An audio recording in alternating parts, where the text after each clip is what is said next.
안녕하세요, 풋볼 포레스트입니다. 윌겐 클린스만 감독의 대한민국 대표팀이 이번 2023 AFC 아시안컵 8강전에서 경기 종료 1분을 남겨둔 상황에서 정말 극적으로 승부를 뒤집으면서 4강 진출에 성공했고, 이번 경기에서 우리나라 대표팀은 캡틴 손흥민 선수의 정말 미쳐버린 프리킥골과 PK 유도를 통해 극적으로 승부를 뒤집을 수 있었는데, 이번 아시안컵에서 이렇다 할 리더가 없었던 일본에서 손흥민 선수의 존재를 상당히 부러워하는 보도를 냈습니다. 우리나라 대표팀은 지난 주말에 있었던 2023 AFC 아시안컵 8강전에서 호주 대표팀을 극적으로 꺾고 4강 진출에 성공을 했었는데요. 이번 경기에서 우리나라 대표팀 선수들은 호주 대표팀의 견고한 수비 라인을 쉽사리 뚫어내지 못하면서 상당한 고전을 펼쳤고, 전반전 막판 크레이 구딘 선수에게 실점을 허용하면서 전반전을 0대1로 마치는 이번 경기 역시 굉장히 힘든 양상으로 경기가 전개되었습니다. 그리고 우리 대표팀은 후반전에도 번번이 득점에 실패하면서 90분 추가 시간까지 0대1의 스코어가 유지가 되면서 패배의 그림자가 드리워졌었는데, 놀랍게도 대한민국 대표팀은 96분 손흥민 선수가 극적인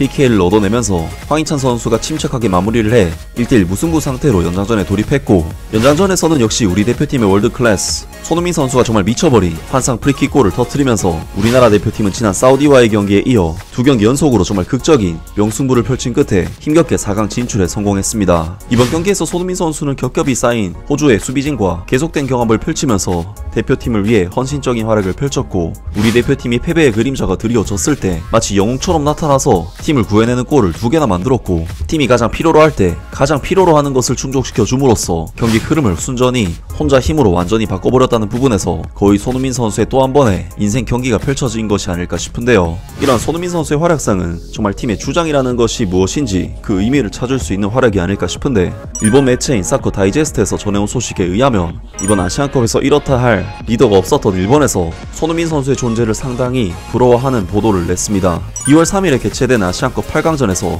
일본은 난적 이란과 대전했고 28분 모리타 이데마사가 선취골을 넣었지만 이후 반격을 견뎌내는 시간이 계속된 가운데 55분 동점골, 90+6분에는 페널티킥으로 결승점을 내줘 1대2로 패배했다. 너무나 분한 역전패를 당한 후 센터백으로 풀 출장한 도미야스 타케이로가 취재진에게 시종일관 고전을 했던 아시안컵을 돌아보며 이렇게 말했다. 첫 번째, 두 번째 경기는 틀림없이 아시아팀에 대한 방심이 있었던 것 같다. 그 와중에 이라크에게 져서 그렇게 호락호락하지 않다는 것을 절감하면서 3경기째, 4경기째를 향해 갔다. 그런 어려운 상황에 빠졌을 때 무엇을 할 수 있을까? 좋을 때는 누구나 혼자서도 잘 할 수 있지만 상황이 좋지 않을 때는 더 열심히 노력해야 하고 그것을 극복할 수 있는 능력이 있어야 한다. 압도적인 개인 능력으로 상황을 타개할 수 있는 선수라고 한다면 토트넘 하스퍼의 손흥민을 예로 들 수 있다. 손흥민은 한국의 주장이자 절대적인 에이스로서 호주전에서 후반 추가 시간 동점골로 이어진 PK를 획득했고, 연장전에서는 프리킥으로 직접 결승골을 터뜨렸다.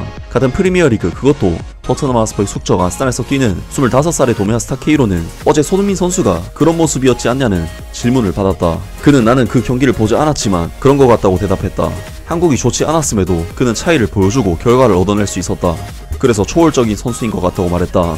이어 일본에는 아직 그런 선수가 없나라고 묻자 도미야스 타케이로는 그런 선수가 아직 없을 수도 있고 이번 대회에 출전하지 않았을 수도 있다고 말했다. 팀 전체의 레벨업과 동시에 어려운 상황을 혼자서 타개할 수 있는 절대적인 대들보는 일본에도 나타날 수 있을까? 일본이 한층 더 높은 곳을 목표로 하는데 이는 하나의 키워드가 될지도 모른다 라면서 일본 매체에서는 손흥민 선수같이 혼자서 영웅적인 활약으로 경기를 바꿀 수 있는 선수가 일본 축구가 발전하는 키워드일지도 모른다는 이야기를 남겼고, 일본의 핵심 수비수 도미야스 타케이로 선수 역시 손흥민 선수의 그러한 부분에서 능력을 칭찬했습니다. 확실히 일본 대표팀의 선수 몇몇을 살펴보면 전체적으로는 우리 대표팀보다 좋은 퀄리티를 지니고 있지만 소위 말하는 월드클래스로 불릴 만큼 특출난 선수가 아직 나타나지 않아 선수들의 능력치가 고만고만하기 때문에 일본의 에이스가 누구인가라고 묻는다면 사실 대답하기가 참 애매하기도 하고 어려운 것이 사실인데요. 일본 축구 팬들은 손흥민 선수에 대해 어떤 생각들을 가지고 있을까요? 축구는 정말 잘 만들어진 스포츠인 것 같다. 특별한 선수가 한 명 있다고 이길 순 없다. 세브첸코의 우크라이나, 긱스의 웨일즈 등이 그렇다. 그러나 다른 한편으로 그 플레이어의 플레이는 게임을 뒤집을 수 있다. 축구는 공만 있으면 어디서나 할 수 있고 왜 세계에 가장 널리 퍼져 있는지 알 수 있다. 한국 사람들은 좋아하지 않지만 손흥민만큼은 진짜 월드클래스다. 인간성도 나무랄 데가 없다. 마치 한국의 오타니 같은 존재다. 아시아 축구계를 앞으로 이끌어갔으면 좋겠고 같은 아시아인으로서 손흥민은 응원하고 싶다. 일본에 손흥민 같은 선수가 나왔으면 좋겠다고 말을 했을 때 부정적인 의견이 많이 나왔는데 이런 월크를 갖고 싶다고 생각하지 않나? 손흥민은 아시아 축구 역사상 최고의 선수다. 앞으로 50년은 이런 선수가 나오지 않을 거야. 일본인으로서 억울하지만 손흥민의 스퍼스 활약을 보고 있으면 그가 아시아 넘버원이라고 생각한다. 일본에도 손흥민 정도의 스트라이커 겸 프리키커가 있으면 전술이 바뀔 것 같다. 손흥민 같은 공격수가 일본에도 있었으면 좋겠다 라는 생각이 든다. 일본의 공격수는 그냥 육상 선수니까. 진짜로 손흥민은 과소평가받고 있다고 생각한다. 백인이라면 레알 마드리드도 충분히 갈 수 있다.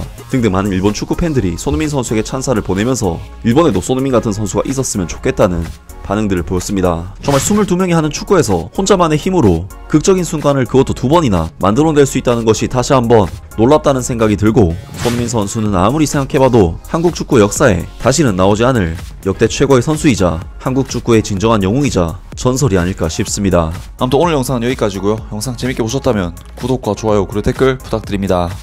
감사합니다.